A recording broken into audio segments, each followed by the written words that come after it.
बता सकता हूँ ये बुक बहुत ही कमाल की बुक है। मैं इसके बारे में 3 फैक्ट्स बताऊंगा यूज किए हैं, तो 10 ऐसे रिएजेंट होंगे जो आपको आईटी जेई आपको ये इतना पसंद आने लगेगा कि आप hello everyone, you all are very very welcome to IT explains. तो गाइस, आज हम बात करने वाले हैं उन बुक्स की जो आपके लिए बहुत लीथल है, खासतौर पे आईटी जेई और नीट के लिए। मैं सिर्फ ये बात नहीं करूंगा कि कौन कौन सी किताबें आपको नहीं पढ़नी चाहिए, मैं रिकमेंड भी करूंगा आपको वो कौन कौन सी चीजें हैं जो राइट नाउ आपको पढ़नी चाहिए। या अगर आप जेई 2022 या 2023 या 2024 के भी एस्पिरेंट्स हैं तो ये वीडियो आपके लिए इक्वली हेल्पफुल होने वाली है। मतलब आप किसी भी साल आईआईटी जेई देने वाले, आपके लिए इक्वली हेल्पफुल है।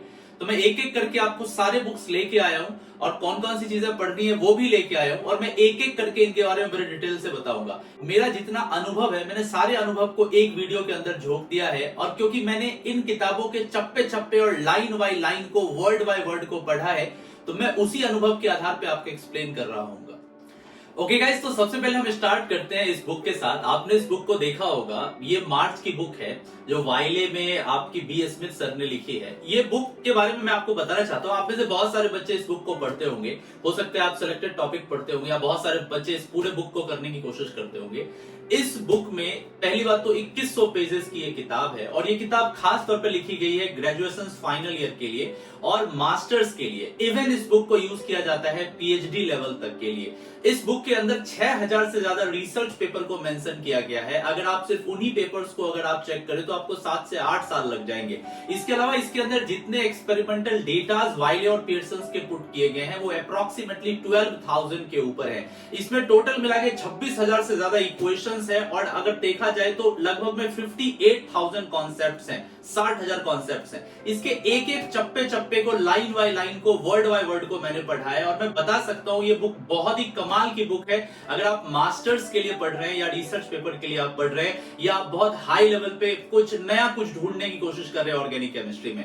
लेकिन जहां तक आईआईटी जेईई और नीट की सवाल है, ये बुक बिल्कुल भी आपके लिए नहीं है। इस ओबीस पंपकिन को आप पढ़ के नॉलेज तो गेन कर सकते हैं, लेकिन ये आईआईटी जेईई के लिए कंप्लीट इररिलेवेंट हो जाएगी। तो जैसा कि ये लाल रंग की किताब है, रेड सिग्नल ऑन है, आईआईटी जेईई के लिए बिल्कुल भी नहीं पढ़ना है। नॉलेज गेन करने के लिए 4 ईयर आपका बीटेक प्रोग्राम है। आप आईआईटीज में जाइए, आप वहां से पढ़ लीजिए, आप ग्रेजुएशन कीजिए आईआईटीज एनआईटीज से, आप वहां पे पढ़ लीजिए, अपने मास्टर्स पे पढ़ लीजिए, रिसर्च में पढ़ लीजिए। लेकिन अगर सिलेक्शन ही नहीं होगा तो आप नॉलेज का क्या करेंगे? तो राइट नाउ ये बुक बिल्कुल भी आपके लिए नहीं है। ओके गाइस, दूसरे बुक की बात करते हैं। इस बुक को भी आपने देखा होगा, ये आईएल फिनार की बुक है, पियर्सन में ये आती है। ज्यादा मोटी नहीं दिखती है, पर बहुत सारे बच्चे इसको भी फॉलो करते हैं।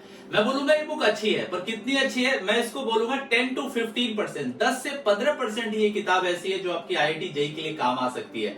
इसमें बहुत सारे ऐसे कॉन्सेप्ट्स हैं जिसको सीधा ही पुट किया गया है रॉयल सोसाइटी ऑफ केमिस्ट्री से। बहुत सारे रिसर्च पेपर और थीसिस का यहाँ पर बहुत सारा एग्जाम्पल दिया गया है, जो आपको कई बार दिमाग में डाउट लाएगा कि ये चीजें कैसे की गई हैं, और लास्ट में आके आप उसको याद करने की कोशिश करते हो। ये मार्च के जैसा बहुत ज्यादा बल्कि भी नहीं है, जहां पर आपको रेफरेंस मिल सकता है, आप इंटरनेट पे ढूंढ भी सकते हो। ये पतली सी बुक है जिसको छोटे से में बहुत कुछ डालने की कोशिश की गई है, और आपको पजल बहुत ज्यादा ये किताब करती है। तो आईएल फिनार को मैं आपको बोलूंगा इस बुक को जेईई के लिए बिल्कुल भी ना देखें, क्योंकि ये आपका टाइम बहुत कंज्यूम करेगी। जितने टाइम में आप जेईई और नीट में फिजिक्स और मैथमेटिक्स पढ़ सकते हैं या बायो पढ़ सकते हैं, उतना टाइम आपका अकेला ये किताब ले लेगा। तो ऐसा ना समझे कि ये पतली सी किताब है, हम इसको कवर कर लेंगे। इसमें बहुत सारे रिसर्च पेपर है, बहुत सारे थीसिस दिए गए रॉयल सोसाइटी ऑफ केमिस्ट्री का। मतलब लंदन की बेसिकली बुक है, लंदन के ऑथर्स हैं, तो एक लंदन टाइप का जो एक टच होता है वो इस बुक में देने की कोशिश की गई है। तो मैं नहीं समझता हूं कि जेईई के लिए आपके लिए रेलेवेंट होगा। इस बुक आपके लिए हाईली रिकमेंडेड नहीं है, बिल्कुल भी रिकमेंड मैं इस किताब को नहीं करूंगा। अगली जो बुक गाइस आपके पास है, ये क्लेडन की है, ग्रीव्स की है और वॉरेन की है। आप ऑक्सफोर्ड में इस बुक को देखते हो। बेसिकली हम इंडिया में इसको क्लेडन के नाम से जानते हैं। ये साउथ ईस्ट एशिया वर्जन है, इसका इंटरनेशनल वर्जन भी आता है। तकरीबन 1300-1400 पेज की ये बुक है। आप में से बहुत सारे बच्चे क्लेडन को पढ़ते होंगे, और आप नाम भी जानते होंगे, क्लेडन क्लेडन आप बहुत करते होंगे। मैं इसके बारे में 3 फैक्ट्स बताऊंगा। सबसे पहली चीज, तो ये बुक ऐसा नहीं है कि मेरी तरफ से रिकमेंडेड नहीं है। आप रिकमेंड मैं इसको कर सकता हूं, पर तब जब आप क्लास 8 से प्रिपरेशन स्टार्ट कर रहे हैं। अगर आपने क्लास 8-9 से आईआईटी जेईई की प्रिपरेशन स्टार्ट की है, जब आपके पास कम से कम 4 साल का टाइम हो, एटलीस्ट 4 ईयर का टाइम हो, आपके पास 9th भी पूरा हो, 10th भी पूरा हो, 11th भी पूरा हो, 12th भी पूरा हो, तो आपके टीचर्स, आपके मेंटर आपके ब्रेन को कुछ इस तरीके से ट्रेन कर सकते हैं कि आप क्लेडन को समझ सको। लेकिन अगर आप ड्रॉपर के स्टूडेंट्स हो, या क्लास 12 से आपने आईआईटी जेईई की जर्नी स्टार्ट किया, इवन आपने क्लास 11 से भी स्टार्ट किया, तो क्लेडन नहीं कर पाओगे आप, क्योंकि क्लेडन में इतने सारे कॉन्सेप्ट्स हैं, और खास खासतौर पे एनएमआर स्पेक्ट्रोस्कोपी टाइप के कॉन्सेप्ट्स दिखते हैं।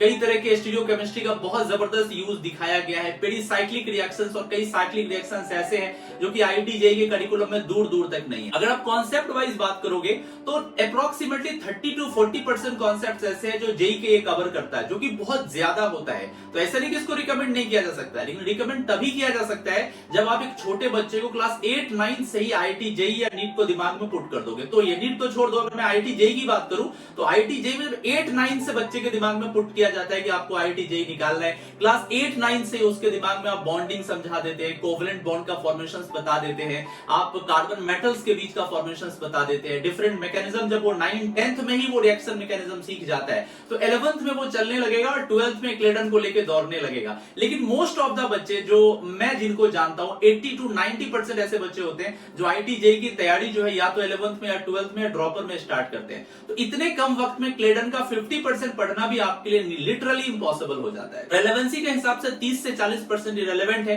पर फिर भी मैं बोलूंगा आपको, मैं रिकमेंड हालांकि करूंगा आपको क्या करना चाहिए, क्या बेस्ट है आपके लिए, पर मेरे हिसाब से इसको स्टिल रिकमेंडेशन नहीं मिलेगा। तो इस बुक में नो डाउट बहुत अच्छी अच्छी इंफॉर्मेशन है, पर बहुत ज्यादा इररिलेवेंट है। अप्रोक्सीमेटली 60% के आसपास इस किताब में वो चीजें दी गई हैं जो आईआईटी जेईई में कभी भी पूछी नहीं जा सकती है। तो मेरे तरफ से स्टिल ये रिकमेंडेड नहीं है। ओके गाइस, नेक्स्ट बुक की तरफ आते हैं। ये आपने देखा होगा एलजी वेड की बुक है, बहुत ही प्यारी सी किताब है। पियर्सन में आपको ये रिकमेंड जरूर किया गया होगा, कभी ना कभी आपने इंटरनेट पे, गूगल पे या अपने सीनियर से कहीं ना कहीं तो सुना होगा एलजी वेड के बारे में। तो मैं सबसे पहले बोलना चाहूंगा, नो डाउट ये किताब बहुत बढ़िया है और ये किताब आपको ये भी बताती है कि इसके अंदर तकरीबन 1400 से ज्यादा प्रॉब्लम्स गिवन है और लगभग में 150 मैकेनिज्म बॉक्सेस भी गिवन है। और ये बुक ये भी बताती है कि 20 की मैकेनिज्म बॉक्सेस भी आपके पास गिवन है। ये बुक आपको बहुत कुछ प्रॉमिस करती है कि इतनी सारी चीजें हैं, पर जहां तक आईआईटी जेईई के पॉइंट ऑफ व्यू से सवाल है, बहुत सारे मैकेनिज्म ऐसे हैं जो बहुत लेंदी हैं और जिसमें पेरिसाइक्लिक वर्ड अगेन यूज किया गया है। इसके अलावा अगर मैं साइक्लिक मैकेनिज्म को थोड़ी देर के लिए छोड़ भी देता हूं, जो कि जेईई के अंदर नजर नहीं आता है, इसके अलावा बहुत सारी ऐसी चीजें दी गई हैं जहां पर स्पेक्ट्रोस्कोपी और एनएमआर का यूज किया गया है, जहां पर बहुत सारे वेवलेंथ, स्ट्रेचिंग फ्रीक्वेंसीज वगैरह दी गई हैं जो आपको समझ में नहीं आएगी। चलिए अगर उसको भी दरकिनार कर देते हैं तो अगर आप इसके प्रॉब्लम सेगमेंट की तरफ जाइएगा तो प्रॉब्लम सेगमेंट में मतलब अगर एक क्वेश्चन के अंदर इन्होंने 20 रिएजेंट यूज किए हैं तो 10 ऐसे रिएजेंट होंगे जो आपको आईआईटी जेईई में नजर ही नहीं आएंगे। आप अगर उन 10 रिएजेंट को छोड़ के बाकी के 10 रिएजेंट के ऊपर फोकस करके पढ़ना चाहते हैं तो गाइज आपके लिए ठीक हो सकती है, पर अब उससे क्या पता चलेगा, ये किताब बहुत ही ज्यादा टाइम कंज्यूमिंग हो जाएगी।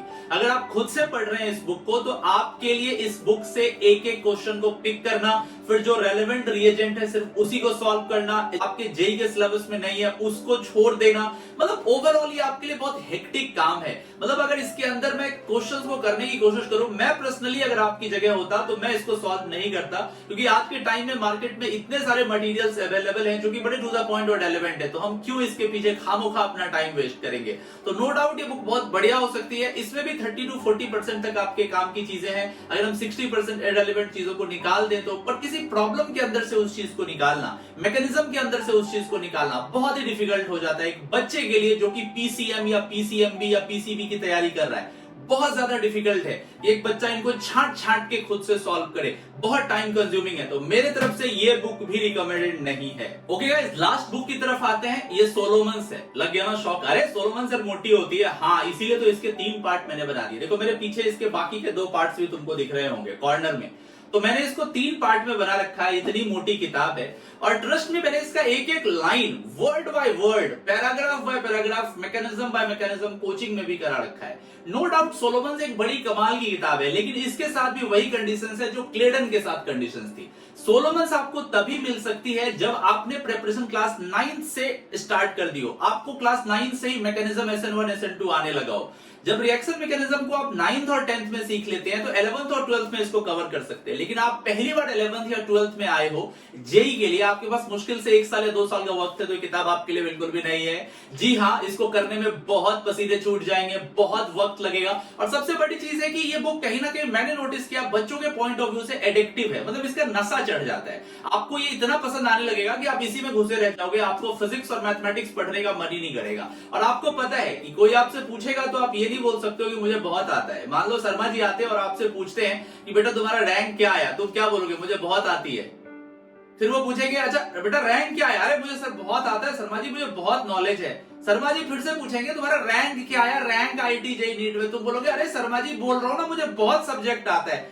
दिस डजंट मैटर कि तुमको कितना आता है, अगर रैंक ही नहीं आया, सिलेक्शन ही नहीं हुआ, तो नॉलेज का क्या करोगे? क्योंकि नॉलेज तो तुम 4 साल ग्रेजुएशन में हासिल कर ही लोगे। आईआईटीज में जाओगे, एनआईटीज में जाओगे तो लाइब्रेरी में बिल्कुल किताबी कीड़ा बन जाना, दिन रात पढ़ते रहना, पर अभी क्यों करना? इररिलेवेंट चीज है। तो मेरे तरफ से इतनी मोटी किताब ये ओबीस पंपकिन स्टिल रिकमेंडेड नहीं है, ठीक है। तो ये सारी की सारी किताबें जो आपके सामने रखी गई हैं, 1 2 3 4 5, पांचों की पांचों रिकमेंडेड नहीं है। अब मैं आपको बताता हूं आपको क्या करना चाहिए। ओके गाइस, अब मैं बात करता हूं आपको क्या करना चाहिए। आपको आपके जेई की शुरुआत यहां से करनी चाहिए। आप देख पा रहे हैं ये क्या है?